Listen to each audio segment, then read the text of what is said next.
Sometimes, we hold on to the only choice we know. Even when deep down, we sense that it is slowly draining the life from us, poisoning our health, and leading us down a path we were never meant to follow.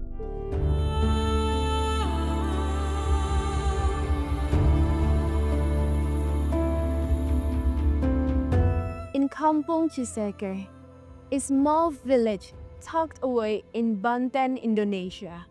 Despite only a few hours away from Indonesia's capital city, Jakarta, life in Kampung Ciseke feels like a world apart. This was the reality of every day.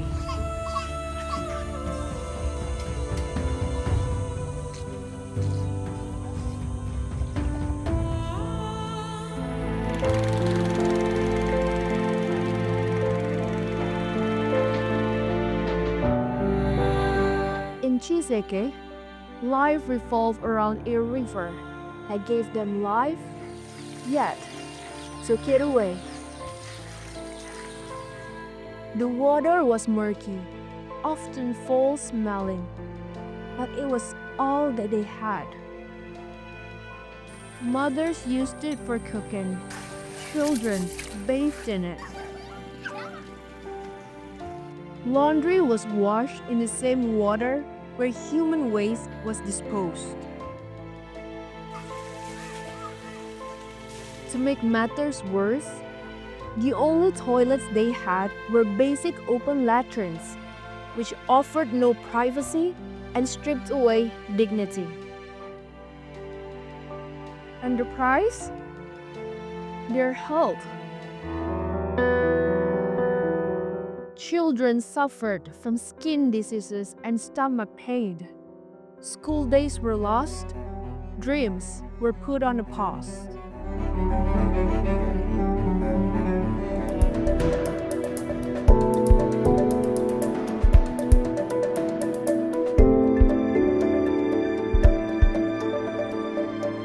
When we collected samples and tested them in the lab, the results were devastating. The water was proven to be dangerously contaminated, with E. coli levels soaring to 5 times the permitted limit. Was it safe to drink? No. Did they have any other choice? Sadly, they did not. Airnya kotor mau gimana lagi? Kita ikhlas aja gitu. Mandi di kali, masak juga buat masak ya minum. Ngambil airnya di kali. But sometimes, hope comes quietly. We began asking questions and listening intently to their stories. That is when someone spoke of a hidden spring, 3 kilometers from the village, tucked away beneath the canopy of trees. It was said to be clean, untouched, and perpetually flowing. At first, it sounded too good to be true. But when we finally arrived and held that cold, clear water in our hands, we knew we had found our answer.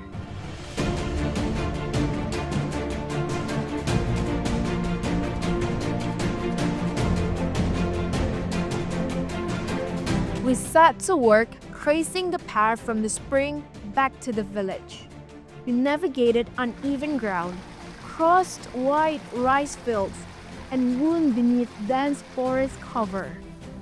Every meter was measured with precision, pressure points were calculated, and elevation drops were carefully planned to make sure a safe, efficient flow. Then, we gathered the tools and materials we needed. We brought in rolls of flexible pipings, connectors, and tools. A reservoir had to be constructed to store the steady flow. Distribution points needed to be built so that every household finally accessed clean water. Under the blazing sun, elders and teenagers, mothers carrying their children, laid pipe, secured each joint, and tested every connection. At a certain moment, I realized this was no longer just my project, it had become theirs. Then, the rain came, heavy and unrelenting.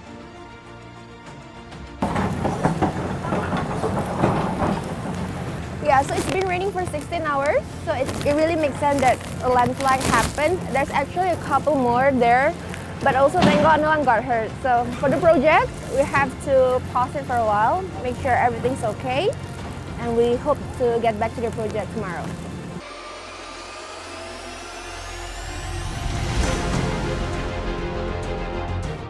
Even when Mother Nature threatened to undo everything we had worked so hard to build. But the people of Kampung Ciseke refused to give in.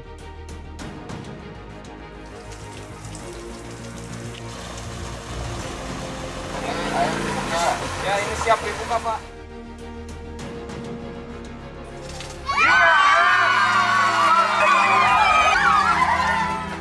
Until one day, the water arrived. I remember that day as though it was just yesterday. There was so much joy and dancing. Children laughed and twirled in the spray. Tears of happiness flowed freely and warm embraces were shared all around. Senang sama mohon sama semuanya yang ngasih air di sini kampung kita.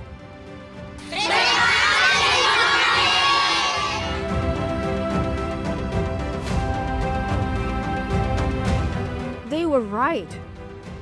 This project was never just about water. It was about restoring health, reclaiming dignity, and rekindling hope. From a single pipe came a lifeline, and a powerful reminder that when a community unites with purpose and determination, there is nothing it cannot achieve. But this is only one village, one victory. Together, through the Pipeline for Lifeline project, let us make sure that no one else suffers from the lack of clean water. Access to safe water should never be a luxury, but always a fundamental human right.